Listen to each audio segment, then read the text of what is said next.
TF1, Gérard Saint-Paul. Mesdames et messieurs, bonsoir. 11h41 ce matin, sur tous les téléscripteurs de toutes les rédactions, le suspense politique des derniers jours prenait fin avec le flash suivant. Monsieur Jacques Chirac a démissionné. 18h05 cet après-midi, Monsieur Raymond Barre est nommé Premier ministre, le second Premier ministre du septennat de Monsieur Valéry Giscard d'Estaing. Le nouveau Premier ministre a fait une déclaration aux journalistes, la voici. Mesdames et messieurs, je tiens à vous dire que je serai un Premier ministre économe de ses propos.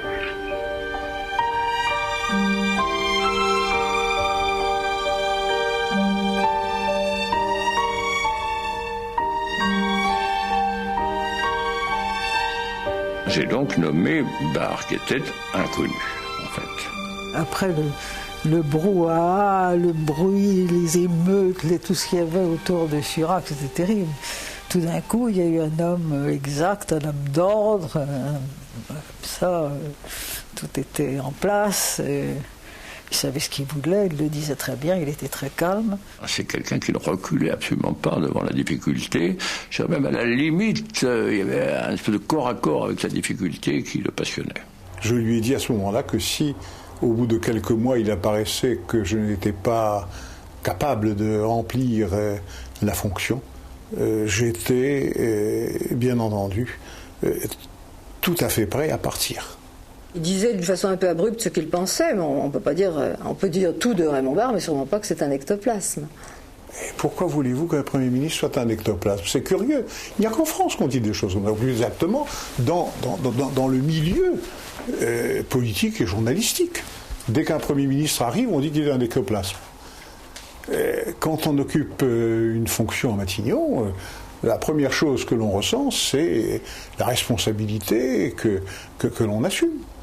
Et à moins d'être une navette, passez-moi l'expression, on a sa personnalité, on a son tempérament.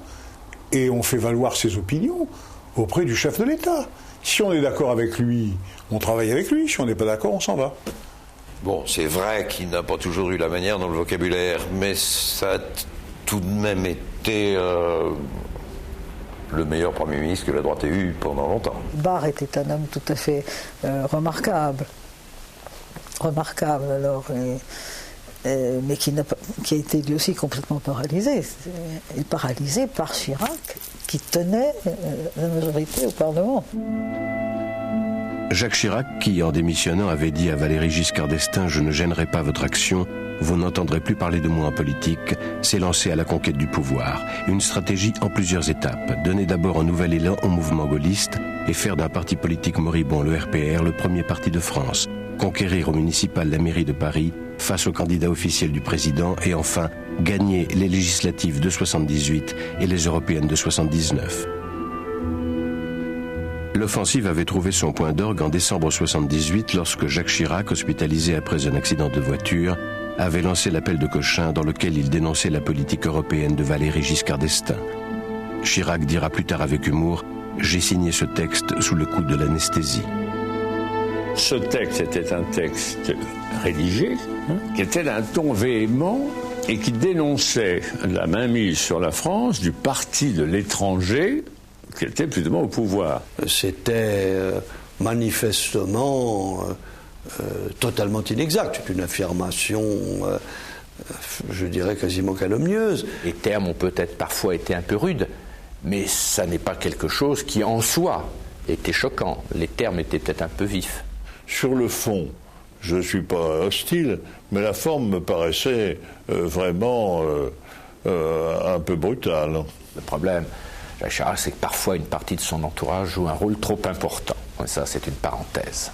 C'est sans doute vrai, mais il n'était pas dans la capacité de parler. Il était entouré de deux conseillers qui ont rédigé cette déclaration et la lui ont plus ou moins imposé. Je crois que la plume, c'était essentiellement Marie-France Garot qui avait fait le projet et qui avait dû le lui présenter à l'hôpital Cochin. Jacques Chirac connaissait ce texte, l'avait lu, revu, relu, participé à la rédaction, qui avait été une rédaction collective. Il y avait même un des participants, vous voyez comment on peut se tromper, toujours vivant, qui avait dit « Il est pas mal ce texte, mais je pense que ça va faire plouf ». J'ai lancé mon appel du 6 décembre dernier, auquel je n'ai rien à ajouter et rien à retrancher, et qui avait, si vous voulez, un triple objectif. D'une part, susciter une prise de confiance des Françaises et des Français à l'égard d'une politique européenne qui, dès à présent, j'en suis convaincu, conduit au renoncement. Là, on a vraiment vu qu'entre les deux hommes, c'était le conflit ouvert. C'était devenu, je dirais pas la guerre, mais enfin vraiment, c'était une majorité qui n'était plus que de nom. Le RPR estimait qu'il était entré dans un monde catastrophique, puisqu'il n'avait ni l'Élysée ni Matignon, et qu'il était nécessaire de reconquérir l'Élysée, puisqu'il ne pouvait pas reconquérir Matignon, j'y étais. Jacques Chirac s'est trouvé avec le RPR dans une espèce de combat pour la survie. Je sais qu'après l'élection législative de 78, Giscard nous réunit et il nous dit, vous savez, bon c'est bien, c'est formidable, on a gagné les élections, mais maintenant il faut faire attention parce qu'ils n'ont plus qu'une seule chose à faire, mes adversaires, c'est s'attaquer à moi, à ma personne. Et quelques mois après l'affaire Bokassa. En octobre 79 éclate l'affaire des diamants de Bokassa. Le Canard enchaîné révèle que Valéry Giscard d'Estaing, lorsqu'il était ministre des Finances, avait reçu de l'ancien président à vie de la République centrafricaine des plaquettes de diamants. Le journal Le Monde reprend le lendemain l'information et en fait sa une, suivie bientôt par l'ensemble de la presse. C'est une affaire tout à fait extravagante. Ça permet d'éclairer les relations que Giscard avait avec un personnage assez peu fréquentable. Il avait une faiblesse incompréhensible pour Bokassa. Par exemple, il a toléré que Bokassa se nomme empereur. Il a même envoyé un ministre pour assister à cela. Mais jamais nous n'aurions dû accepter cette espèce de pantalonnade, et encore moins d'y assister. Son sacre est béni par la France, payé par la France. La folie de ce sacre est payée par la France. Pourquoi a-t-il accepté ça? Moi, je me demande si ce n'est pas simplement parce qu'il avait de la sympathie pour un homme qui lui donnait l'occasion de faire de beaux safaris en Afrique. Il a commencé à répandre dans la presse l'idée qu'il m'avait fait des cadeaux, etc. Alors Giscard, qui avait déjà un peu une image d'Aristo, qui reçoit des diamants de son cousin Bokassa, qui n'était pas considéré comme vraiment un ange par les démocrates français. Tout ça ne fait pas bien dans le tableau, c'est sûr. Tout le monde se disait, ça va être le Watergate, quoi. On va faire tomber le président de la République. J'ai eu le tort de traiter ça par le mépris. Le jour où c'est sorti, mes collaborateurs ont dit il faut saisir les journaux, c'est une honte cette histoire. Hein. Et j'ai dit non, moi je ne saisis pas les journaux, je ne veux pas le faire. Probablement, je vous dis franchement, j'ai eu tort. Un véritable complot a été systématiquement ourdi et entretenu par la presse. Certains des articles ont été payés dans des conditions dont j'ai maintenant la trace et la preuve. Payé par de l'argent.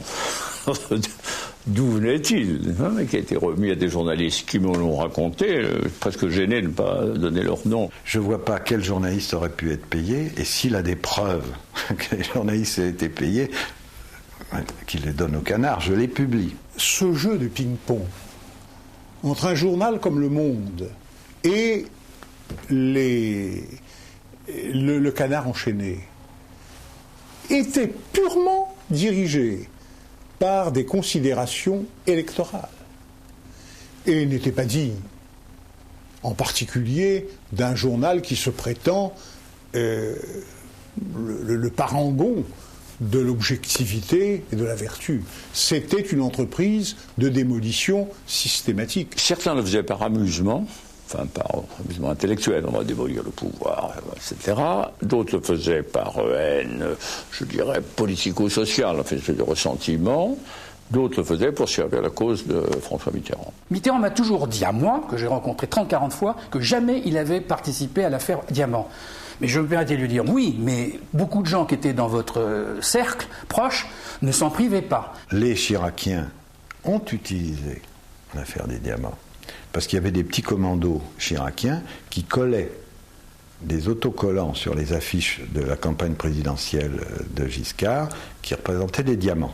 Ça montrait la véhémence de l'acharnement, si vous voulez, va pouvoir abattre le pouvoir de l'époque. Et alors qu'il y avait d'autres attaques parallèles qui faisaient long feu, celle-là a réussi à survivre pendant un certain temps. Cette affaire a grossi un petit peu, peut-être par la façon dont elle n'a pas été traitée au départ. Il aurait dû répondre beaucoup plus vite et beaucoup plus catégoriquement. Mais il a estimé que ce n'était pas de la dignité de sa fonction. Si ma mémoire est bonne, ce sont les termes mêmes qu'il a employés. Ce n'est pas de la dignité de ma fonction. C'est au cours de l'émission En direct de l'Élysée que le sujet sera abordé pour la première fois à la télévision. Comme aucun des journalistes présents n'est prêt à risquer sa place en posant la question qui est sur toutes les lèvres, on décide alors de tirer au sort le malheureux qui va être sacrifié. Ce sera Alain Duhamel. C'était un sujet tabou dans le service public. On a tiré au sort, on s'est tombé sur moi. Et quand on a vu Giscard avant l'émission, j'ai dit oui, enfin, Monsieur le Président, il faudra quand même qu'on parle des diamants. Et à ce moment-là, une espèce de silence de plomb. Il y en a deux qui étaient là, on devait être 4, je pense. Il y en a 2 qui étaient là qui m'ont jeté un regard d'un air de dire celui-là vraiment, il est complètement timbré. Et Giscard a dit, mais comment Et il m'a dit à moi, parce qu'on se connaissait quand même pas mal, il m'a dit, vous ne croyez quand même pas à toutes ces histoires. Je lui ai dit, mais c'est pas le problème. Non, je crois pas que vous soyez coupable. Je lui ai dit, je crois pas que vous soyez coupable. Mais je crois que nous, on serait coupables si on vous interrogeait pas là-dessus. Il ne faut pas oublier qu'il y avait eu peu de temps avant une conférence de presse à l'ancienne avec 300 journalistes et que la question n'avait pas été posée. Bon, moi j'ai posé ma question. Alors, Monsieur le Président, vous avez vous-même été personnellement mis en cause à propos d'un cadeau des diamants que vous auriez reçu de Bokassa en 1973, quand vous étiez alors ministre des Finances. Bon, vous avez fait répondre sur le moment que vous vous en expliqueriez, je cite à peu près de mémoire, le moment venu. Est-ce que le moment est venu ? Vous avez d'autres questions sur ce sujet ? Je pourrais vous demander par exemple s'il s'agit bien d'une plaquette de diamants, si elle a la valeur 100 millions de centimes, comment on l'a affirmé. Ce que vous faites d'une façon générale des cadeaux que vous recevez, Monsieur le Président. À la question que vous m'avez posée sur la valeur de ce que j'aurais reçu comme ministre des Finances, j'oppose un démenti catégorique.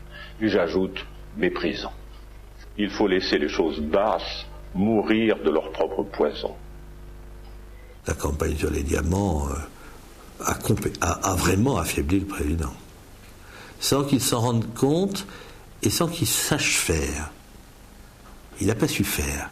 C'est un homme d'une grande intelligence avec des petits travers. Voilà. Et ces travers ont été durement ressentis par la population française. Voilà. Tout ça, c'était des histoires. Et ça faisait partie déjà du début d'une campagne d'intoxication. Ça va pendant 5-6 mois être comme ça. Et c'est vrai que Copernic est un élément déclencheur. Le 3 octobre, à 18h30, une bombe explose devant la synagogue de la rue Copernic à Paris, tuant 4 personnes. L'entourage de Giscard d'Estaing a du mal à le joindre, d'où une sensation de flottement, une absence de réaction immédiate à l'attentat. Giscard n'est pas au palais présidentiel. Je ne sais pas où il était. Vous savez, Giscard, de temps en temps, partait, on ne savait pas où il était. Le Standard m'avait passé pas mal d'appels du public. Donc c'était un signe que c'était important. Le ministre de l'Intérieur m'a téléphoné tout de suite, c'est Christian Bonnet. Et je lui dis, il faut y aller, voir ce que c'est, qu'est-ce qui se passe, est-ce qu'il y a des victimes.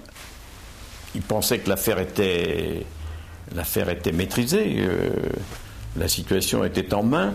Et j'ai appelé Raymond Barre en disant, je crois qu'il serait bien qu'au Premier ministre, vous alliez voir que les dispositions convenables sont prises, et il dit, très bien, j'y vais. Je suis rentré spécialement pour m'occuper de cette affaire, que j'ai bien entendu condamné, déploré, et j'ai dit qu'il était malheureux que quelques Français innocents, car ils étaient tout à fait innocents de tout, qui passaient dans la rue, aient été les victimes de cela. Tempête, mais c'était bien entendu la manœuvre politique qui s'exerçait sur ce point. J'ai bien vu ce qu'il voulait dire. C'était une maladresse de langage. Barre est assez extraordinaire parce qu'il a une grande sûreté de jugement, il a une très grande clarté d'esprit et il a des dérapages verbaux.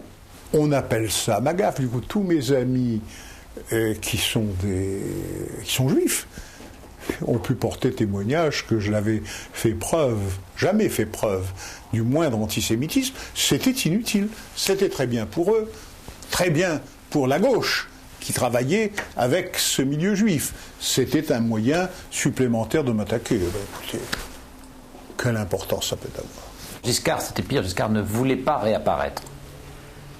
Giscard n'a pas senti que sa présence était indispensable. Vous savez, dans ces moments de désespoir, de terreur, de catastrophe, le chef de l'État doit être là. C'est la moindre des choses quand on est le chef de l'État et qu'il y a une partie de la communauté française qui subit une épreuve, d'être là. Et je veux dire, c'est ça un président. C'est vrai de n'importe quel président. Bon, ben, il n'était pas là. Il n'a pas compris qu'il fallait être là, qu'il fallait revenir. En ne venant pas à Copernic, il donne l'impression, ce que ressortira François Mitterrand une seconde fois, parce que ça n'avait pas marché la première, ça a marché la seconde. Cet homme n'a pas de cœur. On a été mauvais sur cette affaire. C'est très dommage. Et probablement, ça a coûté aussi des voix. L'homme de communication ou l'homme des études ne pouvait pas dire au président de la République « Vous allez jamais, je l'ai fait, et je considère que c'est pas à nous de le faire, c'est catastrophique quand on commence à le faire. Vous savez, vous allez prendre telle position parce que vous allez gagner 1 ou 2 points dans les sondages. » Et quand François Mitterrand arrive à la synagogue avec du retard, la télévision attend son arrivée, j'ai senti quelque chose qui a été prouvé par les sondages quelque temps après, la réaction des Français. On m'a fait le reproche très étrange d'avoir refusé d'y aller parce que je chassais en Alsace et je ne voulais pas interrompre ma chasse. Je pense que sûrement par pudeur, il ne veut pas exploiter ce qu'il croit être le malheur des autres. Et il manque là complètement de sens de l'État et du sens humanitaire que représente la présence d'un chef d'État. Je n'ai pas interrompu de chasse car j'étais chez moi, je ne chassais pas. 20 ans après, on raconte encore cette histoire. Il n'était pas fatalement à la chasse, je veux dire. L'opposition va dire qu'il était à la chasse. Diamant, chasse, voyez, etc. Et roi. Et complètement monarchiste. Tout ça, c'est du complot. Les attitudes monarchiques de Giscard s'étalent dans la presse qui détaille les royales lubies du locataire de l'Élysée. Maurice Schumann parlera d'une dérive indubitable. Jean de Lipkowski, d'un président devenu une espèce de statue pétrifiée dans les honneurs, persuadé qu'il descendait véritablement de Louis XV. La dérive monarchique de Giscard est arrivée, si vous voulez, sur la table, c'est-à-dire dans les médias, à partir de 1979. C'est déclenché par un article du Nouvel Observateur sur le comportement monarchiste de Giscard, disant que la vaisselle était en or, qu'il se faisait servir le premier. Ça faisait 3, 4, 5 pages, cet article. Mais surtout, le Nouvel Observateur, qui, quoi qu'on en dise, était quand même lui aussi en campagne, avait acheté, je ne me rappelle plus, 600, 700 panneaux d'affichage dans la France entière, où il y avait Giscard avec une perruque de roi. Et figurez-vous qu'il y en avait même une de ces affiches-là qui avait été apposée sur un magasin qui était en rénovation en face de l'Élysée. Et j'arrive sur la rue de Longchamp et tout à coup je vois sur cette palissade, je me vois avec une couronne gigantesque sur la tête. Le président de la République était présenté en Louis XV avec un sceptre, une couronne. Giscard monarque ou quelque chose. Alors j'étais assis sur une espèce de trône, un genre de trône, et j'avais une gigantesque couronne sur la tête. Bon, ça m'a fait rire, parce que c'était absurde, mais j'ai sous-estimé le fait que la répétition d'une affirmation de ce type dans un pays qui est très égalitaire fondamentalement était dommageable pour moi. Raymond Barre, confirmé une seconde fois dans son poste de Premier ministre, voit son deuxième plan condamné à l'échec. Le nombre de chômeurs est passé de 400 000 à 2 millions en 7 ans.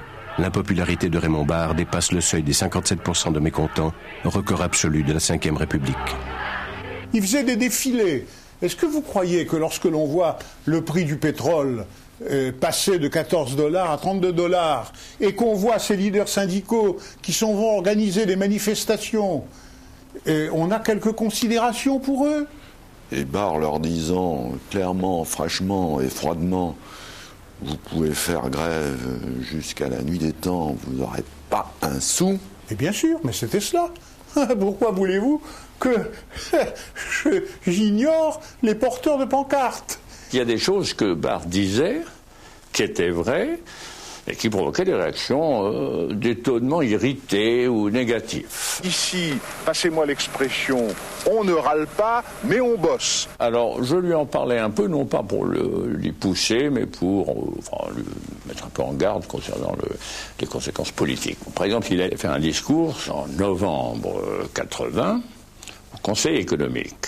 Il est allé comme Premier ministre et il a dit la chose suivante: je vous préviens, il faut que le pouvoir d'achat des Français baisse. Bon, déjà, c'est difficile de dire aux Français qu'on ne va pas augmenter leur pouvoir d'achat, mais aller leur annoncer qu'il faut qu'ils baissent, c'est naturellement politiquement dévastateur. On était à l'automne 80, il y avait une élection présidentielle 6 mois plus tard. Là, j'en ai fait la remarque. Écoutez, au point de vue de la communication, pour moi, c'est extrêmement négatif. Il m'a dit, oui, mais c'est vrai. Bon, c'est possible, mais enfin, il faut gérer aussi la relation avec la sensibilité de l'opinion publique. Vous ne pensez pas que j'allais modifier une politique qui m'était imposée par les circonstances dans lesquelles je me débattais, et pour faire plaisir à tel ou tel leader syndicaliste qui était le premier à brandir des pancartes. Et à ce moment-là, je me dis, ça pose un problème. Ma courbe de popularité était restée relativement bonne, et celle de Barre s'est mise à plonger, en atteignant des niveaux bas. Alors je lui en ai parlé, bon, d'une façon qui n'était pas brutale, je ne lui ai pas dit que j'imaginais de le changer ou de le faire partir, mais j'ai fait ça sur le mode interrogatif. Et je me suis heurté à un blocage total. Et j'ai compris que si finalement je décidais de changer de Premier ministre, ça serait un conflit. C'est le président de la République qui décide. Moi j'ai appris que le président de la République veut, d'un matin à 9h à midi, changer de Premier ministre. Il lui dit donnez-moi votre démission, monsieur. Pourquoi ne l'a-t-il pas demandé à Barre? J'imagine que Raymond Barre a trouvé qu'il avait une responsabilité et qu'il n'avait pas envie de partir. C'est pas pour s'accrocher. Certainement pas. Écoutez, j'avais fait presque 5 ans. L'attitude de Barre est parfaitement normale. Et en plus, il n'avait pas démérité, si j'ose dire. C'est celle de Giscard qui est peu compréhensible. Il n'a pas le courage de dire à son Premier ministre, on part avec une équipe nouvelle. Or, c'est indispensable, l'opinion publique en avait besoin. Il m'a dit simplement, un jour, eh bien, vous irez jusqu'au bout. Et par conséquent, un Premier ministre qui veut absolument résister, etc., finit en loc.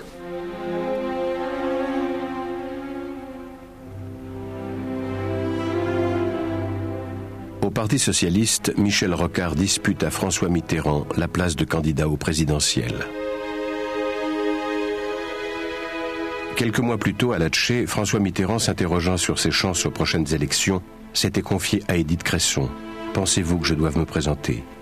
Consciente des relations désastreuses entre Mitterrand et Rocard, Édith Cresson lui avait répondu « Vous n'allez tout de même pas laisser le parti à Rocard ?» Ce n'est pas impossible. Je n'étais pas dans le cercle de confidence où l'information était transmise et discutée.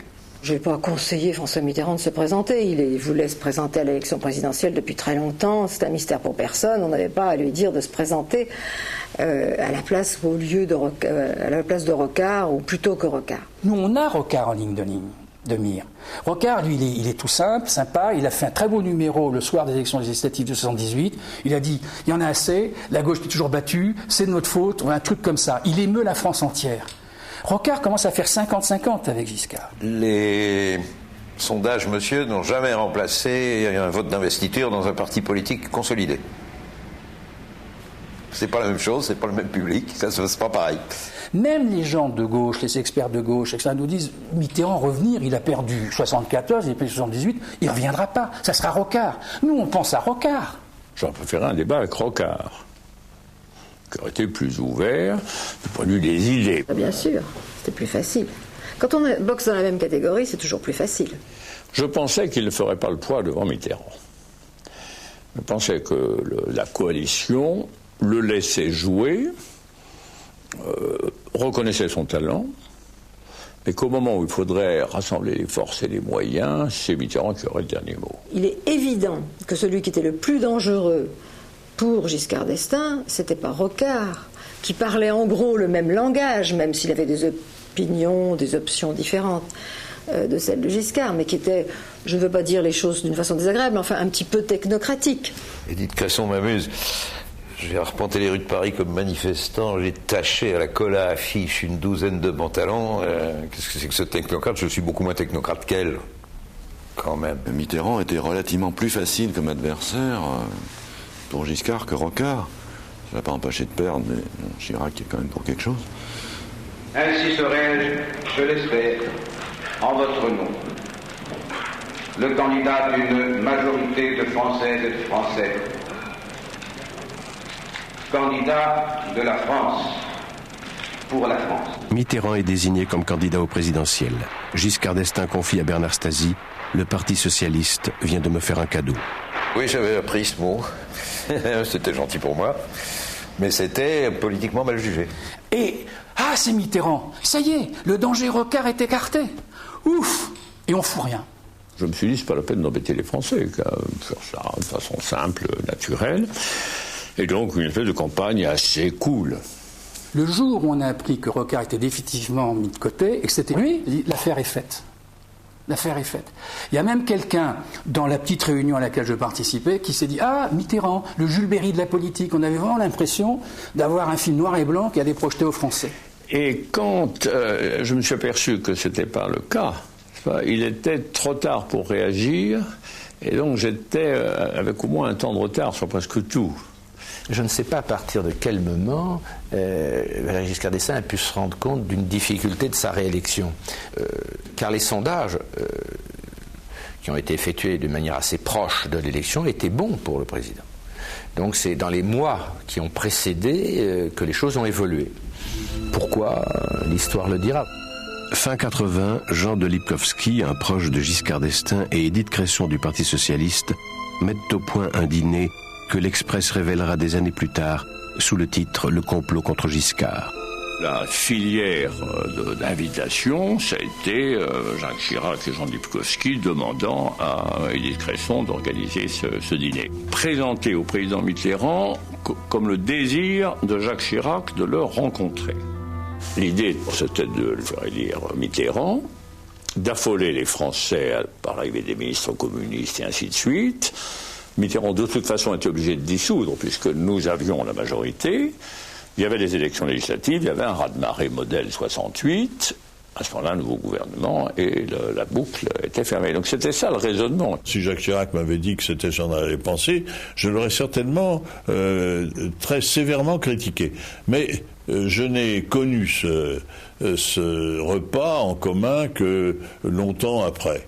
Des contacts, ça ne veut pas dire des engagements. Je l'espère en tout cas. Si ça avait été le cas, ça serait grave. Malheureusement, ce qu'ils se sont dit, il y a peu de chances qu'on ne le sache jamais.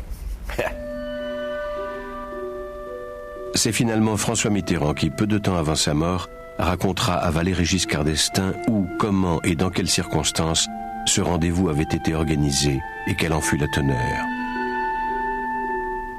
C'est à l'initiative de Jacques Chirac que ce repas a eu lieu, au point d'ailleurs que Mitterrand m'a dit: moi je ne croyais même pas que ce soit possible. Il avait l'occasion, grâce à Édith Cresson, de rencontrer Mitterrand et de voir avec lui, si le cas échéant, on ne pouvait pas s'entendre pour abattre le président de la République en exercice. En politique, ça se fait dans les déjeuners et dans les dîners. C'est même croustillant. Mais ce n'est pas beau. Après le dîner, Jacques Chirac lui aurait dit: est-ce que je peux vous parler en tête-à-tête? Et Mitterrand dit: bon. Voilà. Ils sont allés dans une pièce à côté, je vous répète selon ce récit, et au moment même où ils sont entrés dans cette pièce, fermé la porte, Jacques Chirac a dit à Mitterrand: il faut nous débarrasser de Giscard. Mitterrand m'a dit: mais si vous souhaitez connaître des détails, vous devriez en parler à Édith Cresson. Édith Cresson, 20 ans après, refuse toujours d'aborder le sujet. Tout le monde connaît ça. Tout le monde connaît cela. Ne soyons pas étonnés. La question est de savoir quel est le but que Jacques Chirac poursuit. Il sera candidat à la présidence de la République. Vous savez, quand il y a une élection présidentielle, tous les coups sont permis. Et celui qui vous parle en sait quelque chose. Tous les coups sont permis. Jacques Chirac était arrivé à un point d'hostilité telle vis-à-vis de Giscard d'Estaing que sa défaite ne le gênait pas. Je pensais encore que la grande majorité du RPR, fidèle à l'esprit de la Ve République, n'aurait pas quand même favorisé la victoire de M. Mitterrand. On ne peut pas penser que Jacques Chirac ait souhaité sincèrement la défaite de Valéry Giscard d'Estaing, même si des bruits ont couru à l'époque. Or, cela s'est fait. Cela s'est fait. On peut utiliser les mots que l'on veut pour traiter de cette situation. Je vous dirais simplement que c'est la politique. La politique n'est jamais belle. Ils se haïssent dans ce métier. C'est vraiment la haine absolue entre hommes politiques, celui qui bat l'autre. Hein. Ils sont tous comme ça. C'est comme ça, mais c'est comme ça depuis toujours. Et si on préfère mener une vie paisible, il ne faut pas faire de politique. C'est la guerre. C'est des modalités de guerre, et un comportement de guerrier. Si on peut tuer l'adversaire, on le tuerait. Regardez comment Chirac s'est conduit avec eux. Il a poignardé Giscard, littéralement. Il a poignardé Chaban. Il a poignardé Balladur. C'est la guerre. C'est millénaire, c'est mondial, toute l'histoire du monde est comme ça. Les sultans turcs assassinaient leurs propres fils pour ne pas avoir de compétiteurs dans le pouvoir. Maintenant, on ne se tue plus. Mais on se tue autrement. On se tue avec des mots, on se tue... Et Chirac en est une très bonne incarnation. Paraphrasant George Orwell qui disait « Le langage politique a pour but de faire paraître vrai le mensonge et respectable le meurtre », le journaliste François-Olivier Gisbert écrivit « En d'autres siècles, Chirac eût fait assassiner Giscard, mais les mœurs avaient évolué. » Est-ce qu'il aurait employé les moyens les plus extrêmes dans d'autres époques? Je ne vois pas qu'on puisse le dire. Le suicide de son ministre Robert Boulin, suicide contesté par la famille qui parle de meurtre, la mort mystérieuse de Joseph Fontanet, les interrogations rapidement étouffées par Michel Poniatowski entourant l'assassinat de Jean de Breuil, toutes ces affaires ajoutées au diamant de Bokassa et au cafouillage lors de l'attentat de la rue Copernic commencent à peser dans l'opinion publique. François Mitterrand déclare « Giscard a présenté sa candidature, on attendait plutôt qu'il nous présente ses excuses. » À partir de là, Valéry Giscard d'Estaing descend lentement dans les sondages. Il n'a pas eu, à la fin de son septennat, devant des histoires très empoisonnées dont il ne voulait d'ailleurs pas parler, c'est comme s'il n'avait plus l'art de la main. Sur ces affaires, l'erreur majeure est probablement dans l'art de les prendre dès qu'elles naissent. Et le refus d'une franchise totale, complète et immédiate qui ne coûtait pas grand-chose. Mais c'est comme ça qu'il s'est tué. Toutes ces campagnes qui ont déstabilisé l'image de Giscard, son comportement monarchiste, les diamants, puis surtout ses amis, ses alliés qui commencent à le démolir, ont fait que ça a ouvert une opportunité très très énorme, très grande pour la gauche. La gauche a pensé qu'elle pouvait gagner. Parce que jusqu'à la fin de 1980, elle ne le croyait pas du tout. Tous les sondages me donnaient gagnant, assez largement. Alors, c'est normal, quand quelqu'un est en fonction, il a plutôt un petit avantage.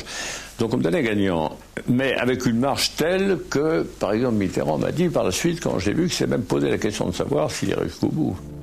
François Mitterrand s'est lancé en campagne avec un unique slogan, « La force tranquille ».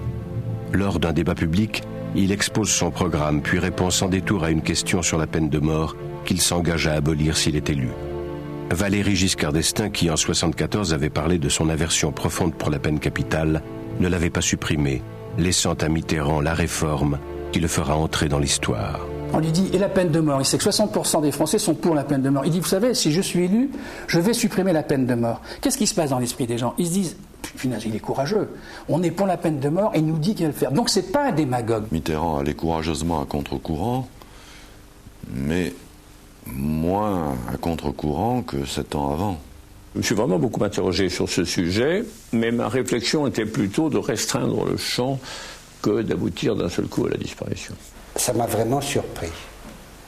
C'est-à-dire que on pensait qu'il la ferait voter, la suppression de la peine de mort. Peut-être avait-il pensé que son électorat, en tout cas, et les Français dans leur ensemble, n'étaient pas mûrs pour une telle décision. Peut-être qu'il s'est dit, c'est trop tôt et je ferai ça après ma réélection. Or, il ne faut jamais remettre au lendemain. Si Mitterrand s'est appris, c'est parce qu'il y avait quand même un rejet de Giscard. Ça, je ne l'ai pas vu et je n'y ai réfléchi qu'après, donc trop tard. Dès le mois de janvier, c'est fini. Vous savez, j'ai appris une chose au ministère de l'Intérieur, à connaître les vrais sondages et à les lire. Et il y avait des gens de son entourage qui lui disaient non, ça va bien marcher, même si les sondages ne sont pas très bons, au dernier moment, les Français hésiteront. Ils ne voudront pas le risque, ils ne voudront pas l'aventure, ils voteront Giscard. Des gens très proches de son entourage lui disaient ça tous les matins. Et quand moi je leur disais, par hasard, en les rencontrant, attention, tous les sondages sérieux disent le contraire, ils me disaient, c'est nécessaire au moral du candidat. on avait le devoir de ne pas laisser à penser au président que les choses allaient vraiment mal pour lui. Il ne me faisait pas toucher, mais j'aurais pu le toucher moi-même, je dirais l'étendue de la menace. Giscard lui-même n'acceptait pas qu'on évoque ça trop sérieusement, l'histoire d'une défaite. Du reste, il s'en rend compte parce que lui aussi, ses vrais sondages, il sait les lire, parce que cet homme sait tout faire. Donc il n'y a pas de problème. Et il va penser, je pense, il n'avouera jamais, à ne pas se représenter. Tout d'un coup, on se réveille. Le gars qui nous est tellement plaisir d'avoir comme concurrent en octobre, certains disent qu'il faudrait lui tordre le cou. Et on parle de Vichy. Bref, troubler le personnage. Eh ben, je peux vous dire une chose, c'est qu'à chaque fois que ça a été évoqué devant Giscard, Giscard a dit « pas question ». J'avais une série d'éléments, d'informations sur lui. Non, j'ai décidé de ne pas les utiliser. Et je n'ai jamais regretté de ne pas les avoir utilisés, parce que ce n'était pas le sujet, à mon avis. Il avait été lui-même très attaqué par les diamants, et il considérait tout à fait au-dessous de la ceinture, et il considérait que le débat devait être un débat d'idées. Il n'aime pas les attaques personnelles, et en plus, elle n'aurait pas porté. Elle n'aurait pas porté. Rappelez-vous que quand Mitterrand s'était présenté contre De Gaulle et qu'il avait contribué à mettre De Gaulle avec Le Canuet en ballottage, il y avait eu un journal qui était sorti sur la Francisque et Vichy. Les Français n'y croyaient pas. Les Français n'y croyaient pas. C'est qu'il y a un type d'argument qui dégrade aussi celui qui l'emploie. Giscard est très attentif à ne pas employer des méthodes qui seraient jugées comme basses. Ça, c'est la méthode Pasqua. Bon, il n'aime pas utiliser ce genre d'argument. 38 millions d'électeurs. Il y en a beaucoup qui ne savent même pas ce qu'est Vichy. Ce sont des images successives. Donc ça ne porte pas. Il a vu qu'il ne pouvait pas déstabiliser Mitterrand, donc il n'a pas voulu utiliser des arguments de ce type. Entre Chirac et Giscard, c'est la guerre ouverte. Chirac déplore la démission de l'autorité et Charles Pasqua le fascisme sournois du régime. Chirac enfonce le clou et déclare « Giscard n'a aucune chance d'être réélu en 81. Giscard réagit. Si la France avait un chef d'État agité, l'opposition serait au pouvoir. » C'est tout à fait par hasard que Giscard d'Estaing découvre que Chirac prépare sa candidature au présidentiel. Nous avions un ami commun et qui m'avait dit quelques jours auparavant que Jacques Chirac avait commandé les stocks de papier nécessaires pour sa campagne présidentielle. Donc il était en cours. Alors je lui ai demandé de m'en parler, je lui ai dit je vous ai fait venir parce que j'ai entendu dire que, enfin on dit la presse dit que vous envisagez de vous présenter à l'élection présidentielle, et voilà, je voulais le savoir et en parler avec vous. Et sa première phrase a été de dire « Ma décision n'est pas encore prise ». Je lui ai dit écoutez, vous m'étonnez parce que les indications données vraiment me paraissent « Non, non, ma décision n'est pas encore prise ».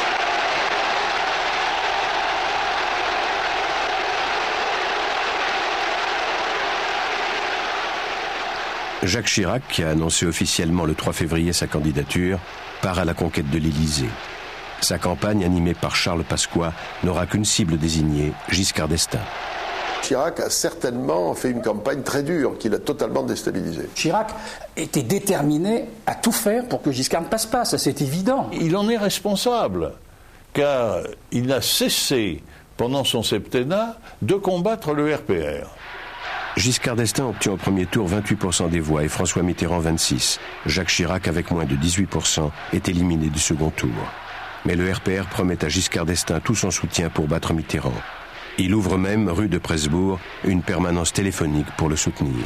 Quand j'ai vu, comme Premier ministre, sur mon bureau, s'accumuler les informations selon lesquelles le RPR conseillait de voter contre M. Giscard d'Estaing ou de voter pour M. Mitterrand, j'ai été bien conscient qu'il y avait là une manœuvre conçue de longue date et qui allait trouver son issue. Les collaborateurs disaient, la rue de Presbourg, les gens donnent comme conseil qu'il ne faut pas voter pour vous. Non, c'est pas possible. Enfin, si on était entre les deux tours, donc c'est Mitterrand, moi, non. Si, je vous garantis. Alors, j'ai eu une idée un peu bizarre. Hein. Je me suis dit de faire l'expérience moi-même. J'avais dans ce qu'on appelle l'appartement privé à l'Élysée, des téléphones Donc j'ai pas que tel numéro de téléphone, j'ai appelé. Alors évidemment c'était un peu spécial, j'ai dit voilà j'appelle parce que je suis troublé.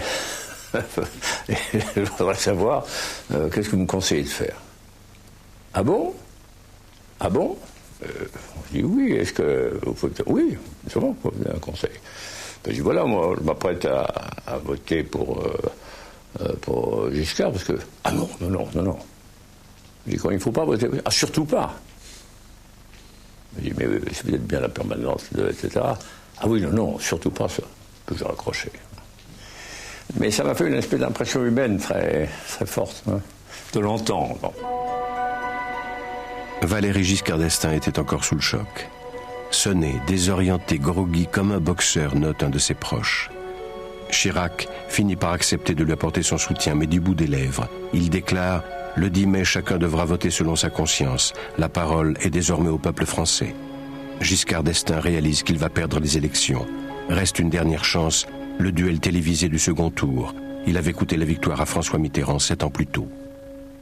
En fin de compte, revient ce vieux complexe de supériorité, disant dans le face-à-face, je dominerai François Mitterrand. Là, le drame, c'est François Mitterrand qui le domine. Quand il fait ce duel de second tour, il est dans un traumatisme absolu, qui est la brutalité d'une défaite annoncée, alors que tout dans son esprit, dans l'esprit de beaucoup, a annoncé au contraire qu'il allait être réélu. Donc c'était quelqu'un, pour le coup, de désemparé. Là, il était vraiment désemparé. C'était des temps qui étaient durs et difficiles. Il vous reste moins d'une minute. Non, il me reste, oui, moins d'une minute. J'ai appris par ce que j'appellerais la voie dure. Et en même temps, il m'est arrivé, je le sais, d'avoir tort. Et je ne crois pas m'abaisser en le disant. Il est un peu acculé sur ce qu'il a fait, sur ce qu'il n'a pas fait, sur cette impression d'avoir à rendre des comptes. Il s'agace et il est beaucoup moins bon. Là, il s'est préparé, Mitterrand, parce qu'il n'a pas digéré cette émission de 74. Il n'a pas digéré du tout. Bon, j'avais un côté déjà vu, puisque je disais des choses que j'avais déjà dites, et puis j'ai commis l'erreur psychologique de montrer que j'en savais plus que lui. Ce qu'il n'a pas vu, c'est que le temps passait, que François Mitterrand avait fait des progrès gigantesques en communication. Vous ne comprenez rien à ce qui se passe dans ce pays.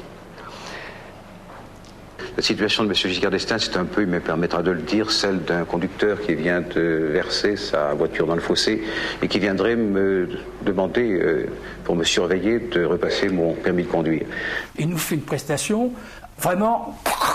Hein, le nouveau Mitterrand, comme s'il n'avait pas de passé. C'est un type qui arrive, proche des gens, bien, précis, c'est fini. On n'avait jamais vu un Mitterrand comme ça. C'est vous qui gouvernez, donc c'est vous qui êtes responsable. Vous vous tapez sur la poitrine, à 3 jours naturellement d'une élection, je comprends pourquoi vous le faites, mais qu'est-ce qui me laisserait penser que pendant les 7 ans qui viendraient, vous feriez autrement que ce que vous avez fait pendant les 7 ans? Gardons dans ce débat le ton qui convient. Je vous en prie, c'est contenu de la même façon et j'entends m'exprimer absolument comme je le veux. Quand j'ai vu l'émission, je dis oui, c'est formidable, Giscard est bien, c'est formidable, etc. Et puis, au bout de 10 minutes avant la fin du numéro, j'étais aux toilettes dégueulé, parce que je savais que ça n'aurait pas bougé. Ça s'était pas très bien passé. Giscard n'a pas pu trouver, si vous voulez, il était en train de courir 4 points après l'autre, et il n'a pas trouvé l'espace pour pouvoir le faire tomber, etc. C'était manifeste. C'était très méthodique, s'appuyait sur beaucoup de gens, tout ça était très calculé, ça ne marchait pas. Il n'y a rien à faire, ça ne marchait pas. Vous savez, on a vraiment mesuré à l'heure près l'impact de cette émission. Les jeux étaient déjà faits. Il n'a pas senti cette campagne, voilà. Bon, la première campagne en 74, il l'a senti mieux que personne n'a jamais senti une campagne, à mon avis, en France. Celle de 81, il ne l'a pas senti. Et quand on ne sent pas les choses, eh ben, on ne fait pas les choses comme on doit. Il ne l'a pas compris ou il a sous-estimé au départ François Mitterrand, ça je le crois. Il disait, mais enfin, vous imaginez quand même pas François Mitterrand à la tête de la France.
Giscard est battu. Je peux dire une chose, c'est que la première personne qui voit le mardi quand il rentre à Paris à 8h à l'Élysée, c'est moi. Et il me dit qu'est-ce qui s'est passé. Il ne comprenait pas ce qui était vraiment arrivé. Reclus à Chanona, Valéry Giscard d'Estaing met au point la cérémonie des adieux. Je pensais souvent à mon départ. Comment partir? Et j'imaginais que je partirais à la fin de mon mandat, donc normalement de mon deuxième mandat, qui aurait été un mandat de 5 ans. Il fait une démarche personnelle. Il ne parle pas, il consulte peu, et il médite son départ et son message aux Français. C'est lui qui avait les idées. Et je pense pas qu'on le contrariait beaucoup. Il l'a imaginé tout seul. Et je crois que c'était pas son métier. Et ce qu'on appelle la communication, la télévision, c'est un métier. Il n'en a parlé à personne de son message. J'étais là à l'enregistrement. C'était dans la salle des fêtes, il y avait un rideau, il est là, etc. Il se met en avant et Herzog installe ses caméras. Et j'imaginais ce que je dirais en partant. Connaissant Giscard, je me doutais bien qu'il n'allait pas faire un discours comme tout le monde. Fini. Entre le pupitre et le rideau derrière, ça dure, c'est 3 secondes, mais qui dure 2-3 minutes. Et donc j'avais l'air d'une espèce de départ, une sorte de cortège qui s'en va, tout ça. Donc c'était trop.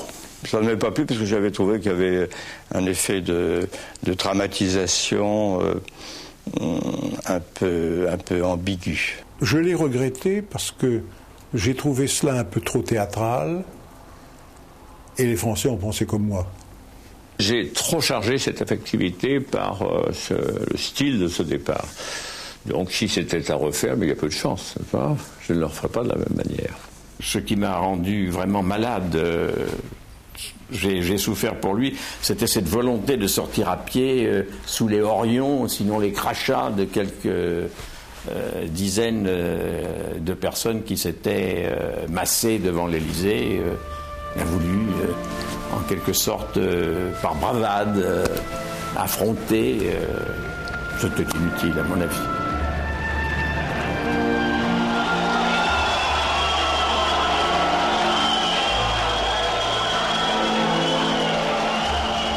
Je comprends que sa déception était grande, mais nous savons tous que l'ingratitude est le signe des peuples forts. Giscard a tout réussi. Il a réussi ses études, il a réussi son mariage, il a réussi sa carrière politique, il a réussi à être ministre, il a réussi à être président jeune, et puis tout d'un coup ça se délite, il ne comprend pas. C'est quand même extraordinaire. Il a senti comme une injustice que l'usurpateur arrive au pouvoir et que les Français le renvoient.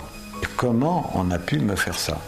Vous avez l'impression du premier de la classe qui tout d'un coup, il y a un professeur qui lui dit « Votre dissertation est mal foutue » et il trouve que c'est injuste. Je ne comprends pas pourquoi, d'habitude c'était bien. C'est un homme qui a été président de la République très tôt, qui est parti en étant encore très jeune et qui s'est trouvé devant un espèce de trou noir. Qu'est-ce que ça peut faire dans la vie, un ancien président de la République? Alors bon, voyage, on est invité, on fait des conférences. Si vous avez une nullité totale, et si on est quelqu'un de la dimension de Giscard, on a parfaitement conscience que ça ne sert à rien. Et ça fait plus de 15 ans qu'il est comme ça sur le sable. Depuis un an, là, il s'amuse un tout petit peu parce qu'il peut embêter Chirac. Je crois qu'il a été très très très malheureux. Il a été vraiment devant un vide complet. C'était pas la défaite, c'était la concentration des attaques et de la haine, enfin, cette espèce de morsure de l'adversité. Ça ressemble un peu à une brûlure, un peu de traumatisme. On ne veut pas toucher le corps ou le métal qui vous a brûlé, et donc je ne pouvais pas lire la page politique d'un journal. Et pendant des années, je ne les ai pas lus. Des années. Ça fait d'aversion totale. C'est même curieux que ça puisse être aussi fort. Au lendemain de la défaite de Valéry Giscard d'Estaing, un caricaturiste particulièrement cruel le représenta en Haïti, le doigt pointé vers l'Élysée, murmurant « Maison ». Jamais. Je n'en rêve jamais. Je peux faire un rêve où je dis à l'Élysée. Non, c'est terminé. Il n'y a plus de postérité, c'est fini. La postérité, c'était le fait des sociétés avec mémoire. Notre société n'a plus de mémoire, elle ne se souvient pas de ce qui s'est passé il y a 6 mois. Pourquoi voulez-vous qu'elle se souvienne de ce qui s'est passé il y a 20 ans? La postérité ne retiendra rien, mais je l'accepte sans aucune difficulté ni amertume.